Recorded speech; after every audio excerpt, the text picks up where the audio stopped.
Yeah, I'm Singara Vadivel. I'm a US citizen, born in India, living in US for last 35 years. I have a PhD in computer science, worked for several Silicon Valley top technological company. I'm 58 years old now. And I'm traveling around the world with the BMW GSA 2022 model for last 19 months now. I'm in 44th country, South Africa, and 21st in Africa. Okay. So I started my journey almost like 18 months ago from Texas. I went to all the Central American countries and traveled to South America all the way to Antarctica, Ushuaia. And then from there I shipped the bike to Spain, Madrid. And then from Spain I traveled down to Africa. I entered through Morocco. And then all the West African countries and Central African countries all the way to South Africa now. Okay. And since you started in South America. Yeah, so I from Panama, I have to ship the bike to Colombia because the Darien Gap there is no road. Okay. So then I went to Colombia by plane and myself on my bike, Yeah. and from there we started riding. But one thing I did very unique, not many people will do or done. I can't go to Venezuela due to the political situation. So I took the entire Amazon River from Peru all the way to Macapá in Brazil, which is almost 5,000 kilometers. Yeah. 28 days, 7 cargo boats, 3 countries. That's very, very challenging. To go to those 3 countries, Suriname, French Guiana and Guyana. Yeah. So it was pretty big challenge, but I made it. I'm so happy. I went all the way to Ushuaia, that is end of the world. Yeah. That's one of the dream for most of the bikers in Central South America to go to Ushuaia. So I made it. So that's what I met one of the Malaysian biker, Mr. Kadir, Yeah. who introduced and talked about this great BMW service center in Central. So I'm so happy and I'm so glad that I got your contact because I mean you guys are really awesome. And I've been through every challenge in this trip. Yeah. Except death, I have faced every problem, including my shaft broke at Cameroon, Cameroon, in the yeah. wrong place. And BMW Shanton, especially Mr. J Nice. He's not just the name is nice, he's really nice. And Yeah. thank you. And then Shaki, Yeah. these 2 guys went above and beyond Yeah. to really take care. I really wanted to communicate this message to the biker community who are traveling around Africa. Yes. That I want everyone to stop by if they are especially riding on BMW. They must stop by Centon BMW, check your bike. The service is like, it's very professional, fantastic. And on top of that, you will feel like a community and you feel like you are really taken care.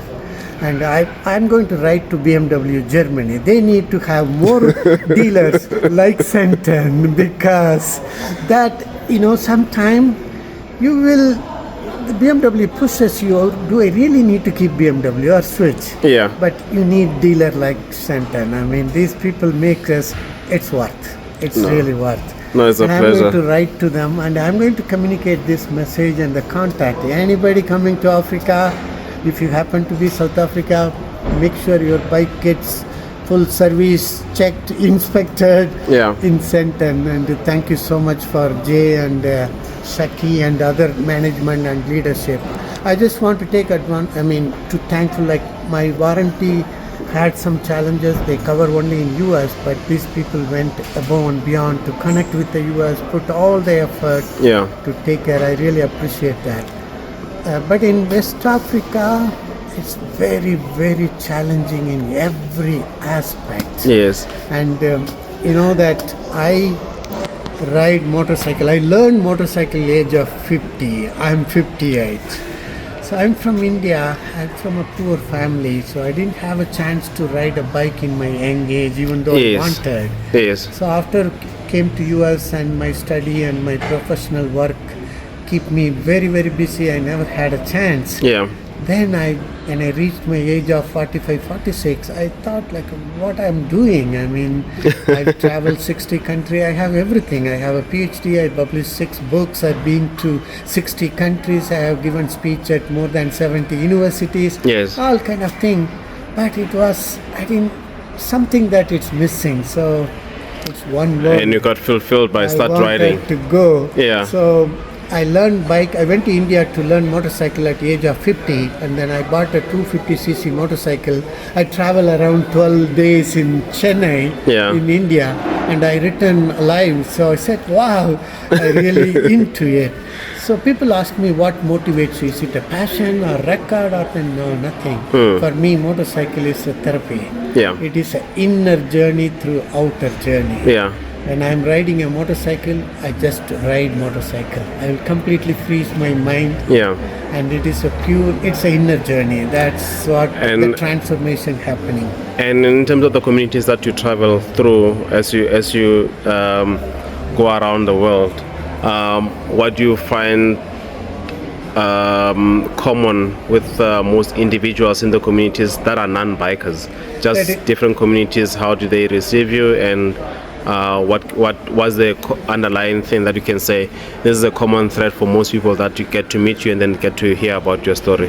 That is really a very, very important question, and that is an important message that we wanted to communicate that.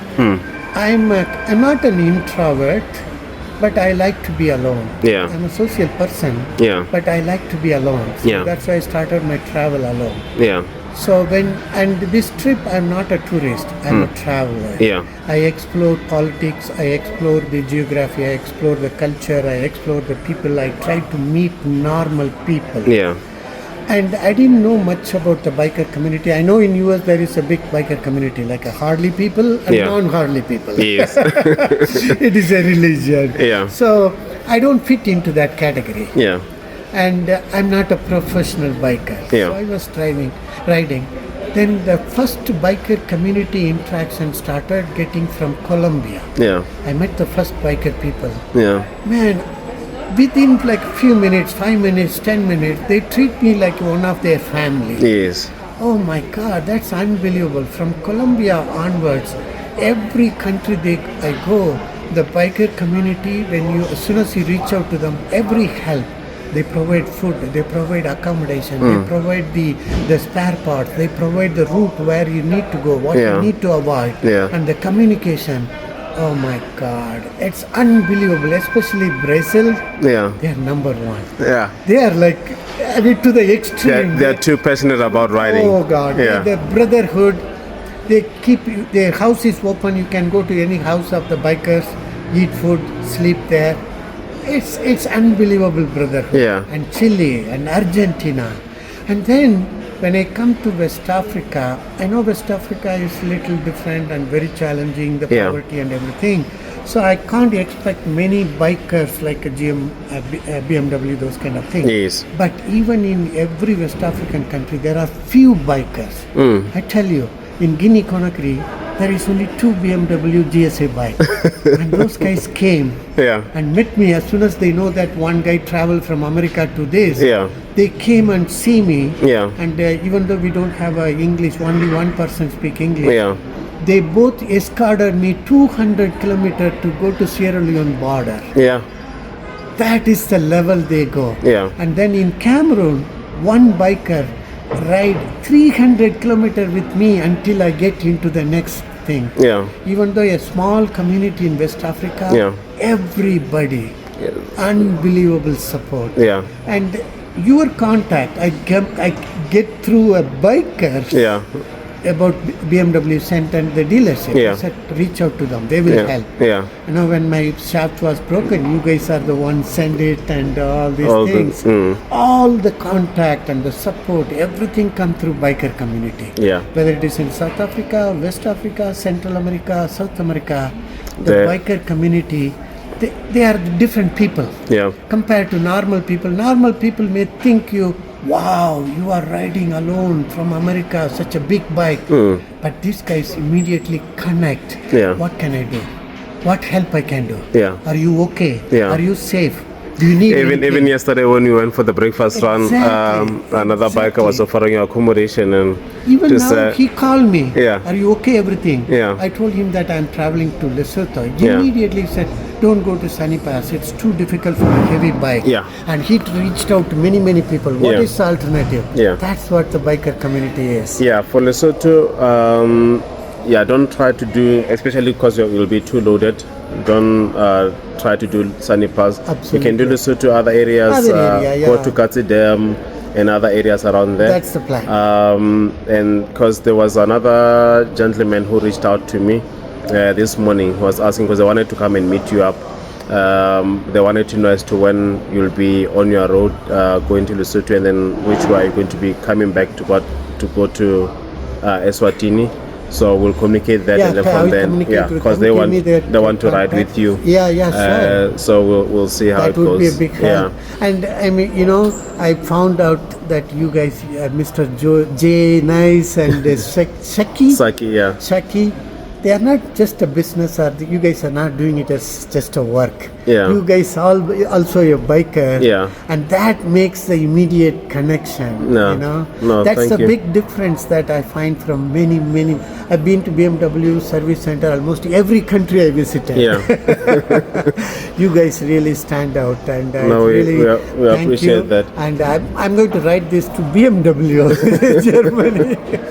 So No, we I have a appreciate long that. way to go. Yeah. I'm planning to go all the way to Ethiopia on the east side of Africa. Yeah. And after completing my West African country, I feel like it's going to be much different from now onwards. Yes. Then I have to enter either to Europe or Middle East, and then I will go around Middle East, Europe, Yeah. Asia, then Australia. Yeah. So I have another 100 more countries to go. No, from my side, I wish you all the best. We'll keep on communicating. I will keep in touch with And you guys. then- You are not just a BMW, you are another biker brotherhood. Yeah, no. Maybe one of these good days, who knows? We might end up, if you end up being in Isle of Man TT by next year, Exactly. Saki will be there because he goes there every year for Isle of Man TT. Oh, okay. They built some bikes for Isle of Man TT, Wow. and they're competing with the Isle of Man TT. So maybe by the time they go there by 2027, you'll be in Isle of Man. I don't know. I just go one day at a time. Yeah. I don't know where I'm going to be tomorrow. Yeah. No plan, no agenda, no schedule. Yeah. I call myself I'm a homeless, jobless, aimless wanderer and a free man. Yeah. Totally a free man. Yeah. One thing I wanted to tell. When I entered Africa, I had a zero contact. Yeah. I don't know anybody. Yeah. Now I have more than 1,000 plus people. Yeah. Bikers, students, ministers, Yeah. and enterprises. And I got a wonderful opportunity to give or meet like almost 19 universities in West Africa. I gave speech and I visited more than 100 enterprises. Yeah. I have met 12 ministers in 5 countries, including Burkina Faso. Yeah. And there are West African countries, there are people maybe poor, but so humble, so Yeah. nice, unbelievable. So I will come back. I mean, one country that I want to come back, Burkina Faso. Yeah. It's not something they have a lot of things. No, they're No. very poor. The People. So They nice. draw your energy to say, I want to be around these people all the Exactly. time. And that's what the travel does. And especially when you're traveling with the motorcycle, Yeah. there is a saying, 4-wheel transports body, Yeah. 2-wheel transports The soul. Yeah.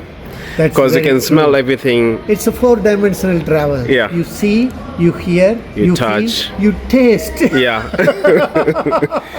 you can. When it gets to be a bit dark, then you start tasting bugs. Exactly.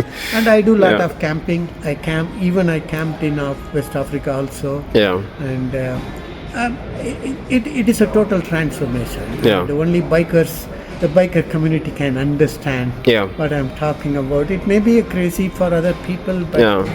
the bikers know. The therapies are all different. From my side, I ride every day. My therapy is on the bike. And I normally say you hardly see a biker sitting on a couch for a psychologist just to try and de-stress. You get on a bike, you hit the road, and everything just falls into place when you're riding. Very So for some of us, we we hope and wish to do similar kind of rides that you do. We all have people who are slightly crazier than others, and you fall on the other crazy side of life. so You know, so I'm it's able not. to do what I'm able to do because of guys like you guys, like you and Sheki, and lot of biker brotherhood Yeah. from Cameroon, from Guinea Conakry, from Sierra Leone, from Yeah. Brazil, from Argentina. Yeah, It's a community. It's like, it's not something that you'll understand. It is Yeah. something that you have to feel it. yeah. No, we all fit energies from each other. You can just ride and be on your own, but people are people who are making us. If you don't interact with people, you'll just be wandering and you get depressed in your own thoughts because you're thinking about all these other things that are happening on the road.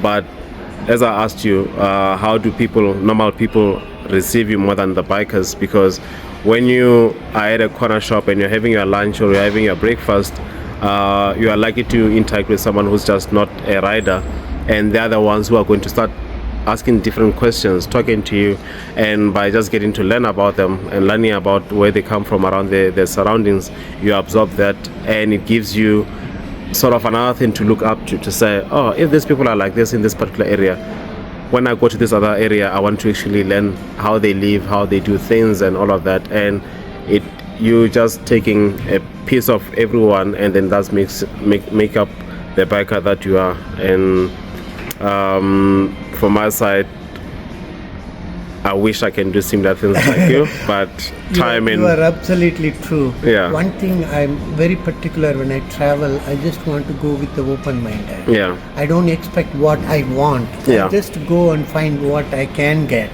Yeah. So I met many normal people. Yeah. People who don't have anything. Yeah. I try to spend time with them. I sit with them. Yeah. Even sometimes I sleep with them on the street. Yeah. All these things, that makes you to humble. That Yeah. makes you to appreciate what you have. Yeah. You know, sometimes we always complain about what we don't have, Yeah. and we never appreciate what we have. Yeah.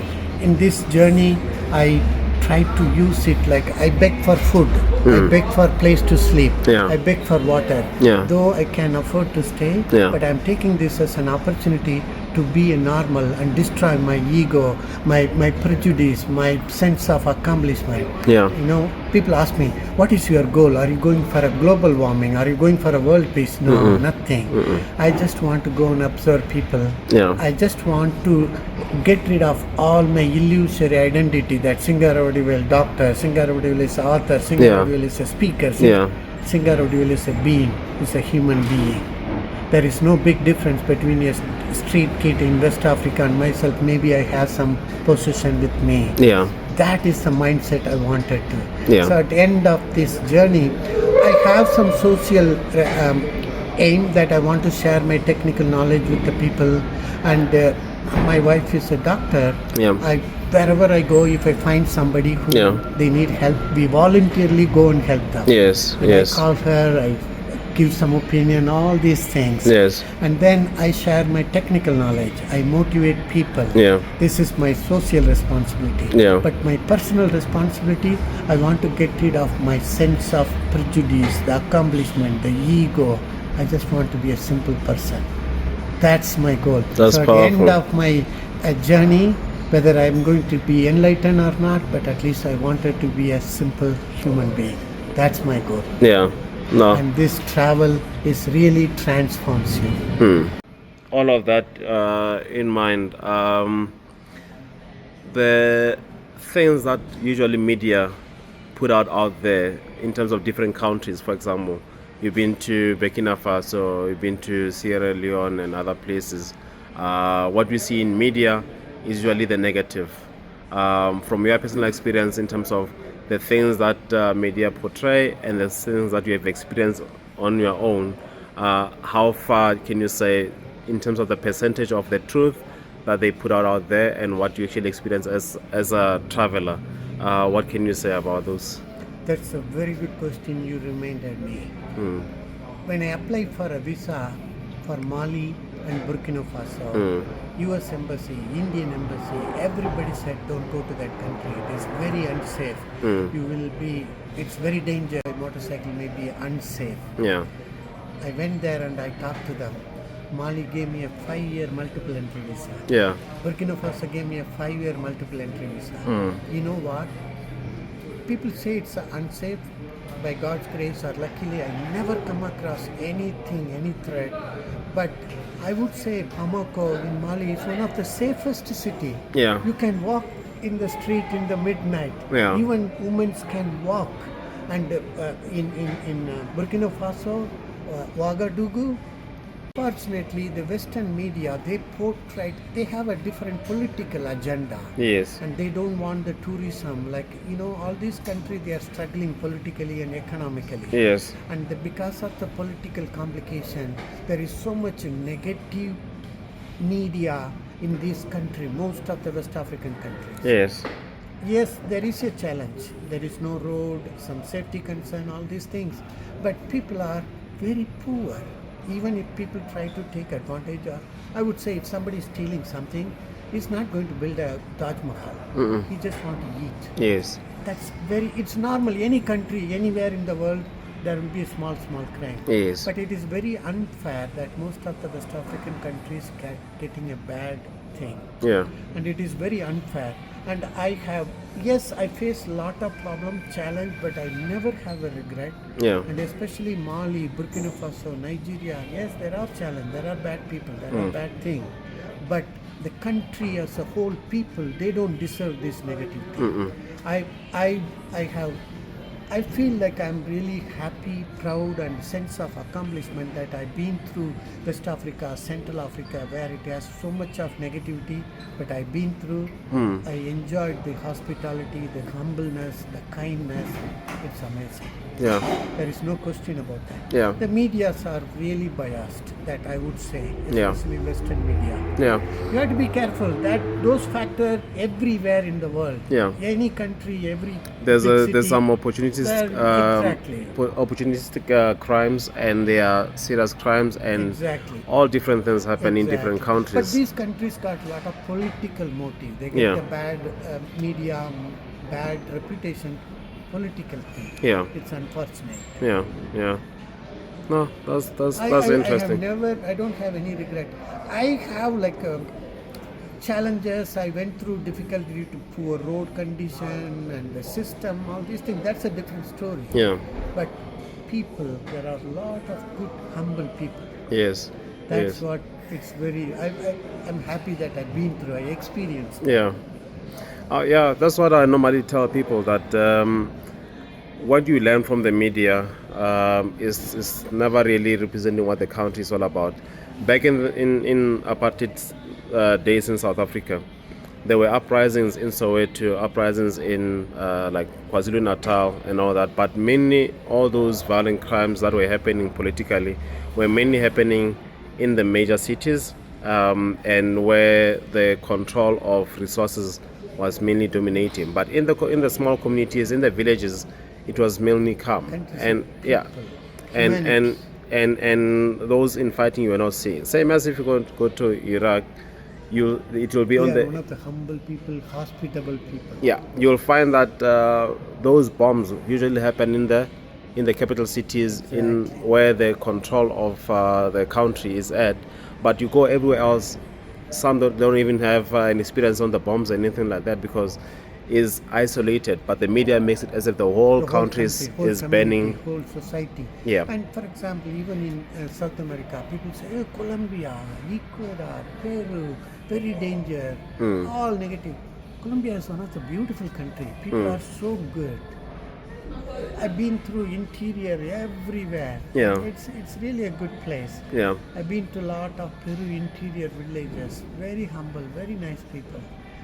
This kind of thing, we are heavily relying on the social media, and the news spreads both good and bad. And a lot of time we get the bad news much faster than the good news. The good news, yeah. And there's so much good out there. Exactly. And people just don't get to actually see it because they are focusing too much on the negativity. Very true. Yeah. Very true. Yeah. I mean, the ride or the mission I have, it's pretty challenging. But if anything really valuable, it needs effort, and it's not going to be easy. Yeah. But I feel it's worth, and thank God I'm able to do that. I mean, Yes. it's not for everybody in many aspects, but by God, I'm getting a lot of help and support, and I have some determination. I'm a warrior. I mean, I don't give up that easy things. Yeah, no, So- I pretty much respect you for trying it out. And you'll never know what you're capable of up until you do it. Exactly. If you keep on having negative thoughts that I can't do this and all of that, it will just deter you from reaching your goals, and you wouldn't have been the doctor that you are if you never said, I'm setting up my challenge to do what I did. You wouldn't have worked for all those big corporates that you worked for in the past if you're not driven to actually get to do what you needed to do. So Very true. everything, you take a step and then you move forward with it. It's all about dedication. And one thing that I appreciate is that what I've learned from what you just mentioned now is, and not only from your side, even when Kati was here, one thing that I've learned was just living a simple life and not rushing for anything.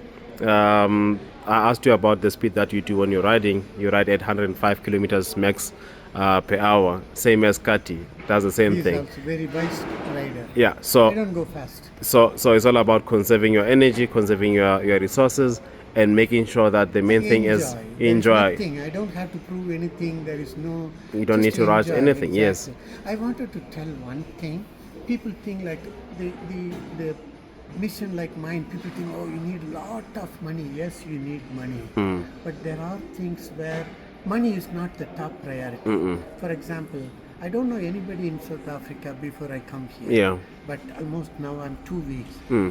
I'm in a very nice house. The people give me food, a nice place to stay. I'm not spending money. And you guys went above and beyond to cover my major repair through the Yes. warranty, even though it is a difficult. Yes. So there are a lot of things that you can figure out without spending. Money is not everything. About Yeah. it. There are Ma- things money is how a you work backup, it out. but it's not the main Exactly. thing. Exactly. Yes. I travel very simple. Except my motorcycle, I don't have anything big. Very simple travel. No. Very much appreciating your time for I really sharing your enjoyed, experiences. and I'm really humbled. Thank you so much for the BMW Center. I really appreciate all the support and the culture. I want all the BMW dealer like this. No, thank you for your time. Thank you, Joe. I And really wish you appreciate the that. best for your Thank journey. you. And yeah, Morocco, Mauritania, Senegal, the Gambia, Guinea-Bissau, Guinea-Conakry, Sierra Leone, Liberia, Ivory Coast, Mali, Burkina Faso, Ghana, Togo, Benin, Nigeria, Cameroon, Congo, then Angola, Namibia, Botswana, South Africa, 21st country, Africa. That's nuts.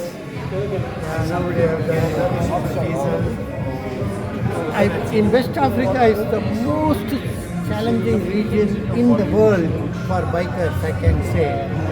In every criteria, bad roads, getting visa, military, police. I got malaria, I got viral fever, I got food poisoning. The military and they all harassed me. From Nigeria, they didn't allow me to enter into Cameroon by road because of the internal conflict. I rented a small canoe. I loaded the big bike. 6 hours sea route. I thought it's over. What has possessed you to do this? I don't know, even today, this gentleman told we are leaving at 9:30. I reached there at 9:05 or 9:10 something. You guys left already. And it was heavily raining. I don't know whether to go. What do I do? Then he sent me the place. I put it GPS. Here you go. So I came here. Majority of the people would have returned. You must be the only man in the world who's done this. Yes, there are few things I am the only one did in the world. Crossing 5,000 kilometer Amazon River with a GSA in a small cargo boat, and your fellow passengers will be buffalo, cow, chicken, banana, cement bag, PVC. 28 days, no internet, no TV. I can't speak to anybody. I don't know if you're a biker or a medical experiment. Then I'm 10 minutes away from death in Guinea-Conakry. In? Guinea-Conakry, on the way. It was 110 degree. I was riding for 6 hours. I completely got dehydrated. My heartbeat became irregular. I was completely blacked out and I collapsed. And my wife said, in a jungle, there was a 38-kilometer low road. You meet your wife once in a while, or you haven't met her for 19 months? My wife visited me 3 times. Panama, Brazil, Ivory Coast, and this guys. Yeah. She came to South Africa. She was here last week. She just flew out 2 days ago. Yeah. Yeah. She's a doctor. She's a neurologist. And she visited me. She told me in that Guinea-Conakry, I was 10 minutes away from getting into a coma and then it was death. It was like what? I was riding 6 hours in 115 degree, no water. I didn't eat for 3 days before. Why? I can't eat outside. If I eat outside, I'll get food poisoning twice. So I was managing with some nuts and fruits and biscuits for 3 days. It was tough. And then 38 kilometers from Guinea-Bissau to Guinea-Conakry, there is no road. It's a sandy mountain, it's a death road. So I have to walk. I can ride almost anywhere except sand. I'm so scared of sand. So I was walking, so much stress. My heartbeat became irregular. How old are you, if I may ask? I'm 58. 58. I'm also 58. And you know one more surprise thing? But I've got don't have the 19 months behind me. You know one surprise thing?